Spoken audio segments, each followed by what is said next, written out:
Hello, wonderful viewers. We are back for another Just Look vlog. I'm Marissa. I'm Selena. And today we're talking about housing in King County. And my eye just twitched, honestly, with the mention of it because it's been a lot. So for those who don't know, Selena and I have been looking to rent a home. We're getting on plans to buy a home. And so this is part of our merging households to save money and what have you. During our experience with looking for a home to rent, which we started, I must say, in like the springtime. Yeah, it's been so long. Like, we started a long time ago. And since then, we have run across, we still ain't got no house, basically. In short. We still have not found a home to rent. But we've just come across some astounding experiences in looking for homes to rent that I'll mention is kind of unique and different than me looking for an apartment to rent. We're looking for a house. The process has been a little bit different, and the experience has been a little bit different. But there are some things that we've experienced and noticed that is true across the board, not just unique to renting a home. Or a house rather than an apartment. Look, let me just say that this process has made me very unsurprised about Seattle's housing epidemic. Very unsurprised. Also, what I King realized, County's housing epidemic, let me say. Yeah, and what I realized through this is that landlords are contributing to the homelessness crisis a lot more than they would like to admit or even acknowledge, because and the reason what this makes me think about is like going to council meetings and hearing folks complain about like, oh, there's this homeless person laying on my patch of grass, or they were on the path that I had to walk on. My property values. Right. And then these will be the same people that are landlords and that are actively contributing to the homeless crisis. So one of the most notable things I want to talk about is first in even viewing a home. So we're through Zillow, Zumper, other avenues. Love me some Zillow. We request to view homes. Typically the landlord gets back to you or so. I have had landlords getting back to me quickly. I've applied or requested to view homes that have literally not even been listed a complete day, a full 24 hours, and they already have several applications in. Are y'all seeing this? Like, if you're looking for a home or if you recently moved, please tell me, is this happening to you? Yeah, wait. Like, did you apply with the 10 people and then they got back to you? Like, did you get to view the home before you went through with it, or are you like full ass applying? No, so this is before they viewed the homes. They already have several applications. No, that's what I'm asking the people. Like, are y'all doing that who have successfully moved during this time? Like, did you put in your application, like you paid an application fee and then they got back to you? Like, please let me know, because we only know what we went through and what other people that we've talked to have gone through. Right, so there's already applications submitted before you even get in hold of the landlord.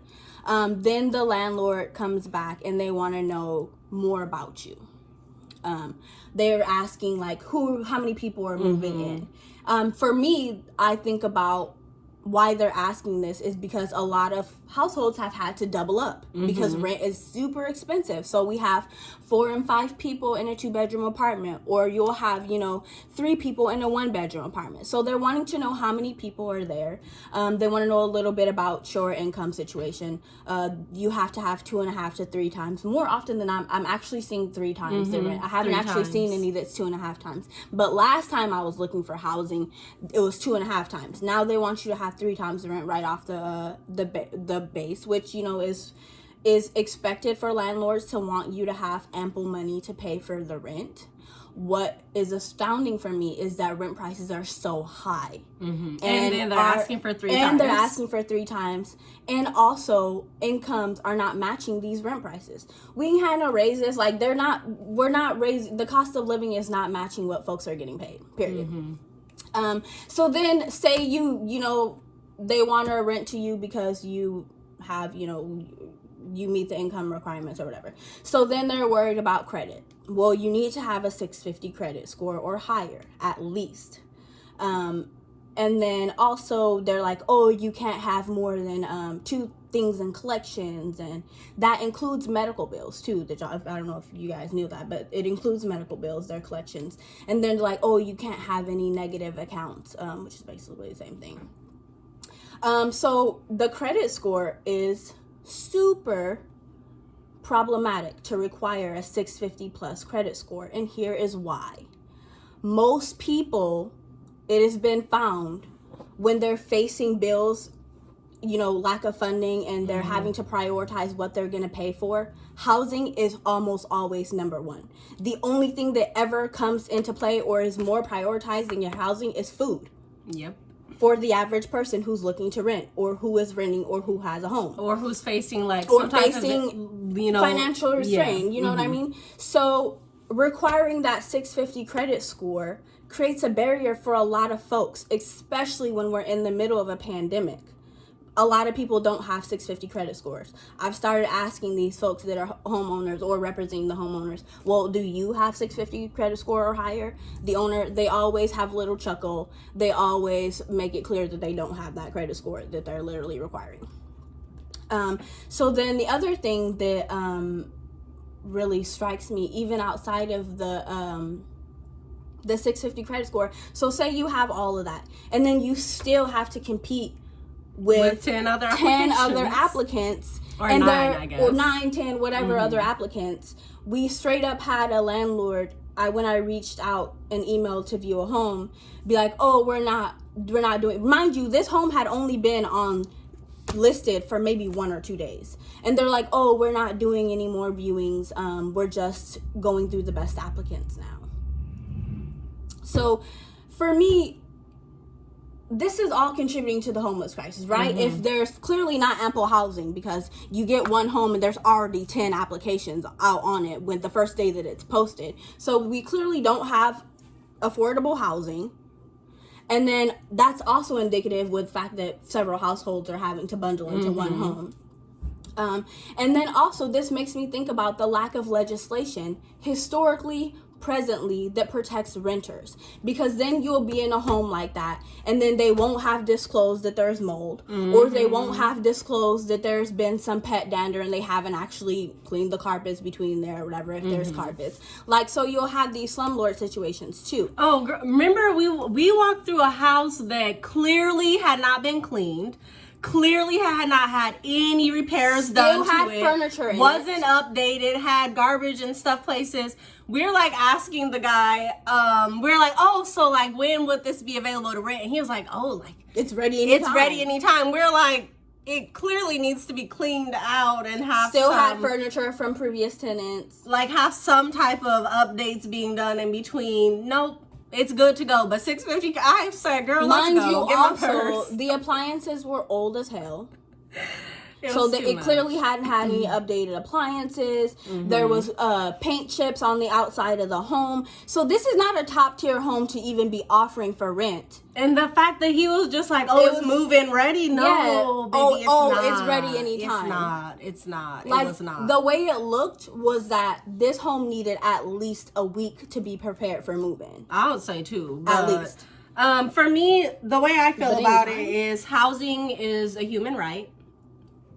Humans need homes. Humans don't need landlords. Yes. So what the policy changes that I would ideally, I want to see rent be free I want rent to be a thing of the past. Why we don't need it. It's a function of capitalism. It's literally just a way for people to make money off of something that everyone needs. People need homes. They don't need no landlord. And also, if you have the privilege of being able to be a landlord, you should definitely be going about it with equitable practices and moral, some kind of moral standard. But when we're in a society where profits are always placed over what people actually need, things like this happen, like homelessness crisis and high unemployment rates and what have you. Because thinking about it, I actually worked in housing. I worked in leasing. There aren't even a lot of legislations and laws that protect renters. Most of the things that are put in place protect the landlord and not so much the renter. Even just now recently in Seattle, they've just started actually implementing things that protect renters a little bit more. But this is not even across the board. These are just in Seattle too. Yeah. So like for instance, landlords requiring first, last, and deposits. That's not allowed in Seattle. They have to allow you to break down your deposit over months, like a payment plan for that. But if you go to renting, they can charge you first, last, and deposit. So for me, if I'm renting a home and I have to have a 650 credit score, pay first, last, and deposit to move in, with those qualifications, I'm going to go sign up for my own home loan. I'm not going to be sitting here paying you to pay your mortgage when I could be having my own mortgage and getting towards ownership with those requirements. It's ridiculous. So we still have not found a home. Landlords, homeowners that are renting out your homes, unless you're doing it with equitable practice, you are contributing to the homelessness crisis. So please stop thinking that you're removed and stop blaming the government for everything when you're actively also participating. Right. Because we got a little time, but there's a lot of people who don't have time, and because of these requirements have already ended up homeless. And exactly. The evictions are just piling up at the courthouse. So there's a lot of people who are likely going to become homeless after, And then if you have an eviction on your record, you certainly, apartment, home, you're not getting another one. Right. So again, all of this contributes to the homelessness crisis. As a homelessness prevention organization, we're extremely invested in it.